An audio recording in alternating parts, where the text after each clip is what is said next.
Fala, meus queridos amigos, como estão vocês? Vocês estão bom, né? Eu já revelei para vocês o significado do nome de um monte de empresas e eu vou deixar todos esses vídeos aqui nos cards para vocês assistirem depois. Mas como vocês são curiosos igual eu e pediram mais vídeos assim, lá vai mais alguns significados e origens dos nomes de empresa que vão te surpreender. Então, vambora!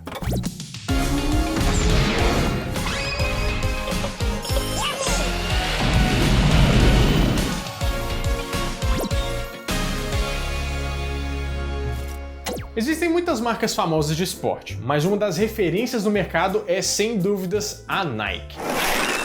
Um sonho, um desejo da alma.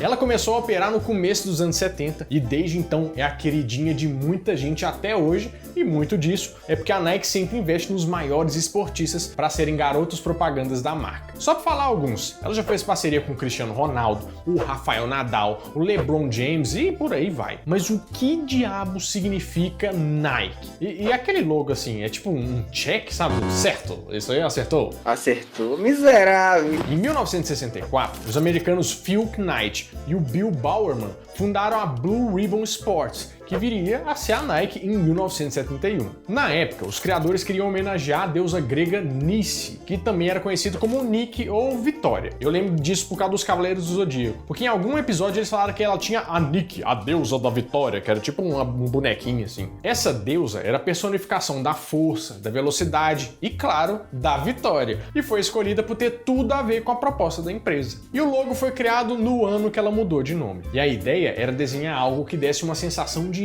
movimento, de molejo, sabe? E ele tem até nome. O logo da Nike se chama Swoosh. Isso é um trem que talvez você não sabia, né? Sabia não?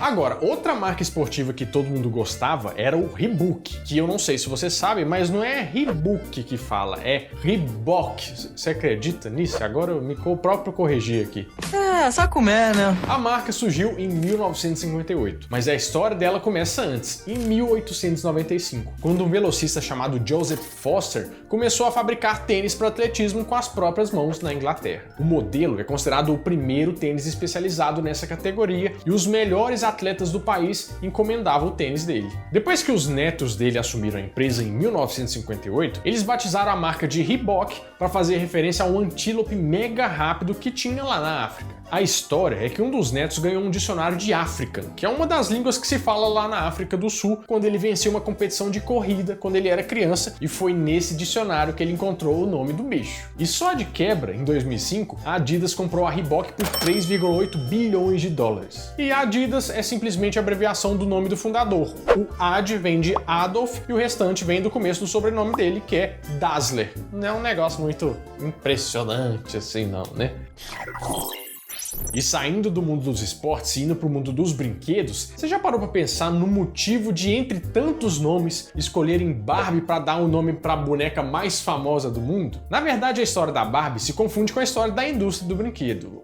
Olha só, até os anos 50, simplesmente não existiam bonecas de plástico, só de pano e de papel. E mesmo essas que existiam, todas eram feitas para imitar bebês. Não tinha meio que bonecas adultas. A empresária americana Ruth Handler e o marido dela viram que a filha deles pegava essas bonecas bebês e fingia que elas eram mulheres adultas. E com isso na cabeça, quando eles foram para a Alemanha em 1959, eles se depararam com uma coisa que não existia nos Estados Unidos, uma boneca com formas adultas chamada Build Lily. Só que essa boneca alemã não era feita para as crianças, ela era uma personagem de quadrinhos que eram voltados para o público adulto. Mesmo assim, a Ruth comprou algumas bonecas Build Lily e levou para sua filha, só que ela também usou o molde como inspiração para montar a sua própria boneca. Ela, o marido dela, que era o Elliot Handler, e um amigo chamado Harold Madison começaram a desenvolver a boneca na garagem da casa deles. E assim surgiu a Mattel, que veio da junção de Madison com o começo de Elliot. E o primeiro produto foi a Barbie, uma homenagem à filha do casal que se chamava Bárbara. E temos uma própria Barbie aqui, né? Oi, Barbie. Oi, Ken.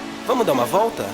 Ah, só pra você tá de carro? Fala sério. Mais pra frente, eles também desenvolveram o Ken, que também é uma homenagem a um dos filhos do casal, o Kenneth. E ele tinha os genitais, tá? Só antes que você fique pensando aí que talvez ele não tivesse, ele tinha. E falando em brinquedo de criança, vamos falar agora de brinquedos para adultos. Mas só que não é nada disso que você tá pensando, não. Eu tô falando de carro, né? Ah, bom, então assim sim. Uma das marcas mais chiques que tem no mercado é a Cadillac, que é uma subdivisão clássica de luxo da General Motors, que fazem aqueles carros que a gente só vai ver em filme ou então no Cadillacs e Dinossauros.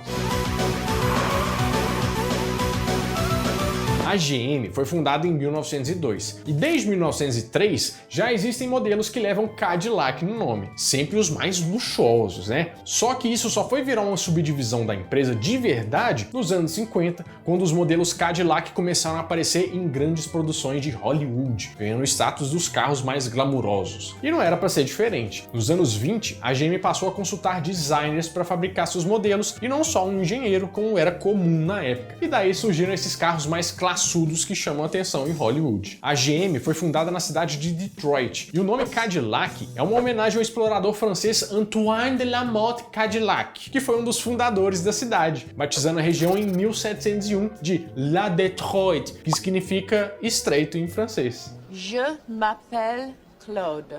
Je te floupe.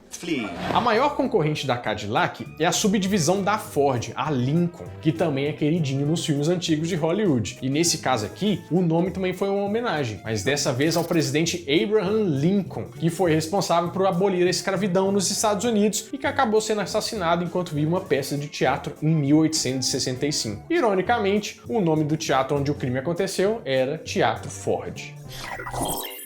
Agora, falando dos combustíveis dos carros, uma das maiores empresas do ramo de petróleo é a Texaco, que começou suas operações em 1901 na cidade de Belmont, lá no Texas. E apesar de pequenininha, em 1905 a empresa já estava atuando no mercado internacional. Texaco nada mais é do que a abreviação do primeiro nome da empresa, Texas Company Petroleum. Daí deixaram o petróleo de lado e nasceu o Texaco. Vocês entenderam o que nasceu, né? Fala português comigo! Na verdade, a gente fala assim em português, mas a pronúncia correta é Texaco, né? De Texas e Company mesmo, entendeu? Pois é. Eles foram adotar esse nome simplificado só em 1959, quando a empresa já estava mais do que consolidada no setor de combustíveis e tinha sido uma das grandes companhias a fornecer combustível de qualidade para o exército durante a Segunda Guerra Mundial, que tinha acontecido na década anterior. Outra empresa que o nome veio do lugar onde ela nasceu é a Parmalat. Eu sei, não tem uma cidade que chama assim Parmalat do Sul, não é assim, né? Mas antes de falar sobre isso, essa marca de laticínios foi um marco na publicidade brasileira com a campanha dos mamíferos. Você lembra? O gato mia, o cachorrinho late, o rinoceronte só quer leite Parmalat. Mantém o seu filhote forte, vamos lá! Trate seus bichinhos com amor e Parmalat.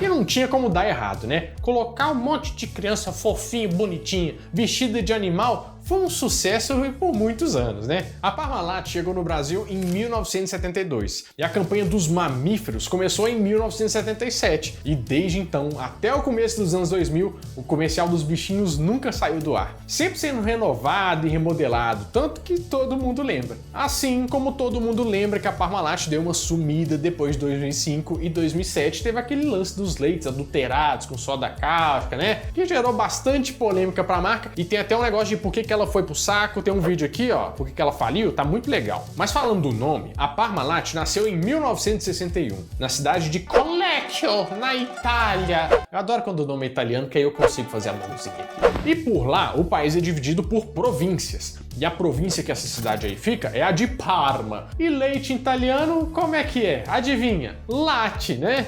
Late coração, cachorro, late coração. Só que para ficar mais comercial para o mercado internacional, eles cortaram o latte pelo meio e assim ficou. Então, nada mais é do que um leite de Parma. Melhor do que o leite de burra do Chaves, que é feito de gesso, né? Que aí é meio... aí que é adulterado de verdade. Eu adoro leite de burra. Onde tem leite de burra?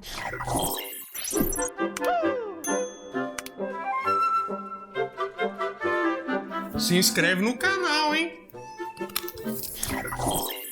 Mas tem tem gente que não liga muito pra leite depois que cresceu, né? Eu injeto na veia, mas tem gente que não é assim. O negócio é que muita gente vira a cerveja, né? Você é um desses aí, desse caso? Pois é. Aí você agora vai estar andando com seu copo Stanley que mantém sua bebida refrigerada por 14 horas, porque você não dá um gole entre 14 em 14 horas, né? Precisa realmente de 14 horas. Meu Deus, que bobagem. A Skol é a cerveja mais consumida no Brasil. A Brahma é uma cerveja que todo mundo conhece bastante, é bastante consumidor, né? E o nome antes de virar Ambev era Companhia Cervejaria Brahma. E a origem desse nome da marca é um pouco controversa, porque ninguém sabe ao certo qual que é a verdadeira teoria. Ela nasceu no Rio de Janeiro em 1888. E além de cerveja, a Brahma já batizou refrigerante, né? O famoso Guaraná Brahma e o Brahma Limão. Só a versão laranja que acabou seguindo outra linha e virou a Suquita. Mas como eu tava dizendo, ninguém sabe o motivo. Mas existem 3 teorias pro nome. A primeira fala que pode ter sido uma homenagem dos fundadores ao compositor clássico Johannes Brahms, que era alemão e talvez tivesse algo a ver com a cerveja, além de ser um bom consumidor, né? Sente o cheiro.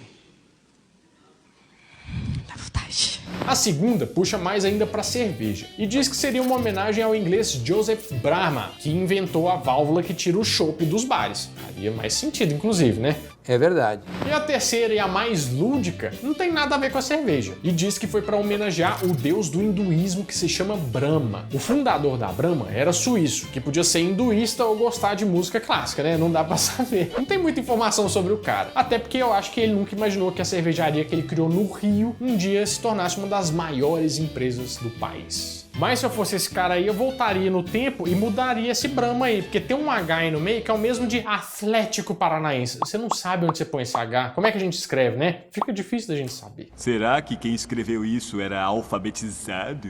Mas ó, tem um problema aqui, ó, porque a gente tem mais marcas pra falar do significado. Onde que será que veio da Rayovac? A gente põe as pilhas lá, não sabe o nome. A gente pode fazer uma parte 5 desse vídeo, tá? Então deixa aqui nos comentários o que você quer ver no próximo vídeo. Bom, meus amigos, é isso. Eu espero que vocês tenham gostado bastante desse vídeo. E se você gostou, tem parte 1, 2, 3 e essa é a 4. Mas ó, do lado aqui tá 1 e 2 pra você dar uma olhada, tá? Eu acho que você vai gostar bastante. Bom, eu vou ficando por aqui, mas toda semana eu volto com mais um vídeo quentinho, fresquinho, crocante pra vocês. Então, adeus!